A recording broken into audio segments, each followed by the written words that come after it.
Salut à vous tous, bienvenue sur CC Info 91, la chaîne YouTube consacrée aux non-voyants. Présenté par Alain Leclerc, avec Pascal Cusson. Musique de notre ami José Licenciato, qui nous l'offre gratuitement la musique, merci à lui. Soyez tous et bienvenus sur la chaîne. Bienvenue sur la CC Info 91, la chaîne YouTube consacrée aux non-voyants. Aujourd'hui, bilan du GPS Stellar Trek après plusieurs mois d'utilisation courante. Bienvenue, j'espère que vous allez bien, que vous êtes en super forme, que tout va bien pour vous et que vraiment vous prenez du plaisir à écouter les vidéos de la chaîne. Merci de vous abonner à la chaîne si ce n'est pas encore fait. Ceci nous motive avec Pascal, je vous le dis à chaque fois, mais c'est la stricte vérité. On est bien content de voir que vous êtes là, que vous vous abonnez, que vous êtes présent et ça nous soutient. Voilà, donc merci à vous. Aujourd'hui, je vais vous parler du bilan, oui, exactement, du Stellar Trek, qui est un GPS pour aveugles, de la société Unovoir. Alors, j'en ai eu plusieurs de chez eux. J'ai déjà eu le Breeze, directement, qui a très bien fonctionné, qui est assez ancien, voilà, mais il a très bien fonctionné sans du tout de problème. J'ai été vraiment très content du GPS. Et vraiment, je vous montre le volume, ouais, pour vous montrer qu'il est bien en ligne, qu'il fonctionne quand même. Voilà. Mode exploré. Alors, pour l'instant, on ne trouve pas les données satellites obsolètes. Voilà. Il va falloir mettre à jour les satellites, bien sûr. Voilà, mais il fonctionne, vous pouvez voir que ce GPS fonctionne. Alors, je rappelle que c'est un GPS donc, de la société Unovoir. Il y a eu d'abord le Breeze que j'ai eu. Non, je vous raconte des bêtises. J'ai déjà eu avant en premier le Maestro de chez eux. Où là c'était l'enfer parce que je suis tombé sur avec une antenne de satellite dessus, un petit boîtier qui était en panne à la réception. J'ai eu beaucoup de problèmes pour m'en servir. Et sur ma ville, il a fonctionné après, mais c'était aléatoire. Il y avait des moments où il marchait, des fois il marchait pas, ça dépendait. Mais c'était la base, comme on va dire, à l'époque, le Maestro de nos GPS à nous. Et c'est vrai que c'était bien utile, il faut le reconnaître après coup. Le Breeze, quand il est arrivé, je l'ai acheté. Il était le premier en France d'ailleurs à avoir le Breeze grâce à André Dubois, qui, vu ma déception du Maestro, on s'était contacté, il m'avait donc ouvert la porte chez CCA directement pour avoir le premier appareil. C'est lui qui a demandé à CCA de me le fournir à l'époque. J'étais vraiment très content du Breeze, il a bien fonctionné, sans tout de problème, sur ma ville, il marchait impeccable. A suivi après donc le Victor Strek directement. Le Strek a bien fonctionné au début, sans du tout de problème. Franchement, j'ai pris du plaisir à m'en servir. Et puis petit à petit, malgré les mises à jour des cartes dedans, malgré tout ce qu'il va mettre à jour dessus, comme vous faites habituellement, moi je trouvais qu'il se dégradait au niveau réception des satellites directement, et c'était de moins en moins. Il trouvait des rues à 500 mètres alors qu'elles se trouvaient à côté de moi, par exemple. J'ai eu des petits soucis. Donc voulant un chien guide absolument, comme je vous l'ai dit, j'avais fait une demande de chien guide. J'avais donc pensé à acheter le Stellar Trek directement, qui est le nouveau modèle de chez Unovoir, de façon à pouvoir bien me naviguer dans la ville sans du tout de problème. Je regrette pas l'achat à la base si vous voulez, parce qu'il fait quand même des choses dessus en tant que GPS, mais franchement, le Milan pour moi il est négatif. Voilà, je vous le dis tout de suite, je ne lui reproche rien. Je trouve que les menus sont comme différents en présentation du Trek, donc ça m'a surpris parce que je m'attendais vraiment à la même position des menus. C'est quand même différent au niveau des boutons, du logiciel. Aucun reproche à dessus, mais bon, moi je me suis pas habitué vraiment. J'ai mis des adresses dedans, j'ai fait des choses. Il y a des jours, il me trouve mes rues sans tout problème en sortant de la maison, parce que c'est vrai pour l'instant je prends bien loin, mais bon, vu ce que je fais, je peux voir autour de moi ce qui se passe quand même. Et donc il y a des jours toutes les rues. Il y a des jours, il me trouve ma voie piétonne que je dois prendre avec Benji bientôt pour rejoindre le centre commercial. Il me trouve que c'est une rue, le lendemain il va me trouver voie piétonne. Voilà, à ma droite, pendant la plaine, on a une petite allée, alors c'est ou une allée ou une voie piétonne, ça dépend des jours. Pourquoi, j'en sais rien du tout. Il y a des jours, il me trouve les passages, les lignes à traverser, sur une ou deux rues, mais les trouve, puis le lendemain il va pas vous les trouver. Donc j'avoue que je trouve ça un peu bizarre.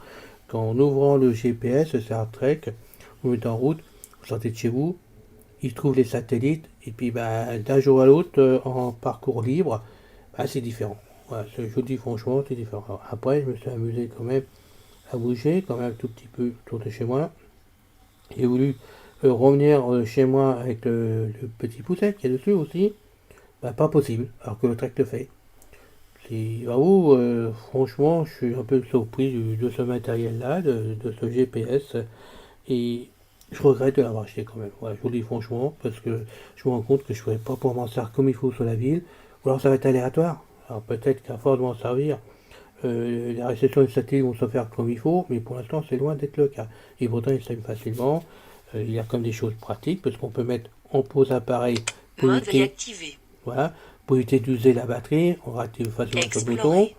On peut faire, Recherche de satellites en on cours. peut faire des choses avec, mais bon, Explorer. les cartes, il fallait les télécharger, c'est... Moi ça m'a lassé, voilà, je vous dis franchement. L'appareil vaut quand même 1600 euros. Alors c'est vrai qu'avec, il peut détecter, avec la caméra qui se trouve sur le dos, donc oui, sur le dos de l'appareil, vous pouvez détecter les lignes en traversant si vous jonglez pile dessus. Parce que si vous êtes à droite ou à gauche, ben, il vous les trouve pas. Moi j'ai testé, il les trouve pas. Ou alors je me suis mal positionné, j'en sais rien. Mais pour trouver les lignes, franchement, avec la caméra, il faut se lever du bonheur. Je me vois pas non plus, puisqu'il peut le faire, lire les pancartes sur la route. Ou par exemple lire des numéros sur les portes. Là j'avoue que je l'ai pas fait.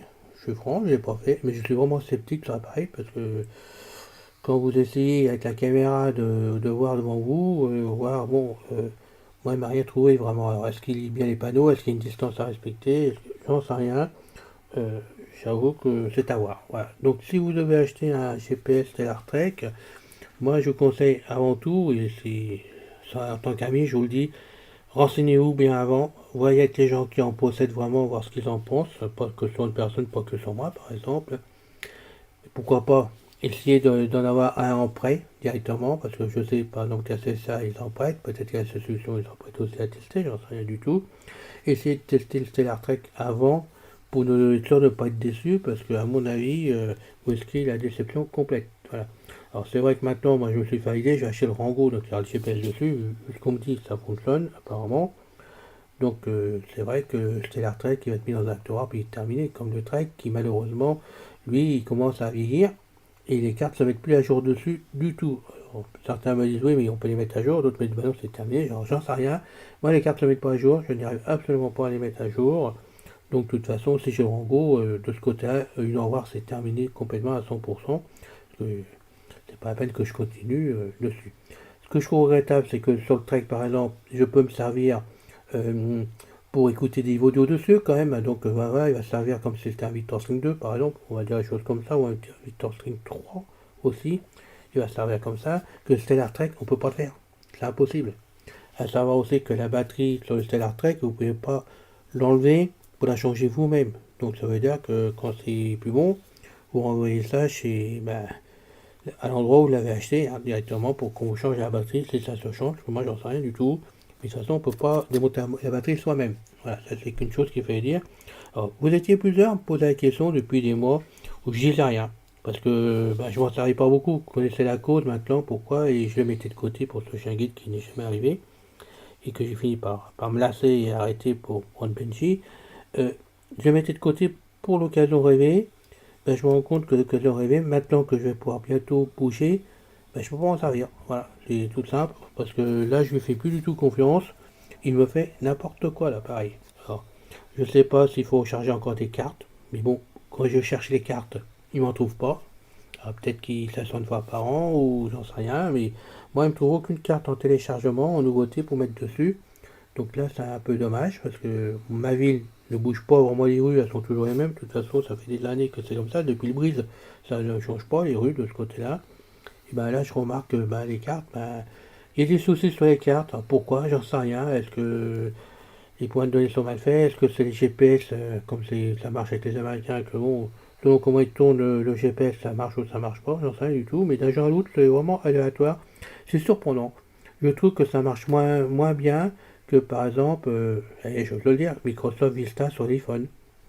Là, c'est gratuit aussi, il n'y a rien à payer, vous êtes dessus. Vista, tous les jours, Pas de il fait, couverture il fait GPS. la même chose. Oui, il part tout seul, donc c'est bien. On va quand même l'éteindre. Appuyez Voilà. sur confirmer pour Hop, éteindre. pose Appuyez la sur batterie. n'importe quel. Ça fait, il est éteint. Donc Vista, il fonctionne lui complètement. Bon, c'est pas pratique d'avoir le téléphone sur la main, tout ça, que là, je pouvais mettre dans ma poche. En Bluetooth, ça marchait très bien, il n'y avait pas de problème. Mais c'est aléatoire, donc à voir par vous-même, hein, je vous laisse juger tout ça, testez ailleurs, posez des questions là où vous savez, même sur les listes de discussion, ou alors chez les commerçants, chez nos agréés à nous, hein, où ils vendent le Victor Stellar directement. Essayez d'en savoir plus pour vous. Mais moi, personnellement, je ne peux pas en dire plus parce que là, franchement, je suis plutôt déçu. Voilà, je vous dis à bientôt pour une prochaine vidéo. Et vous en faites pas, on est là pour vous. Salut. C'est fini, les amis. Merci d'être passé sur la chaîne.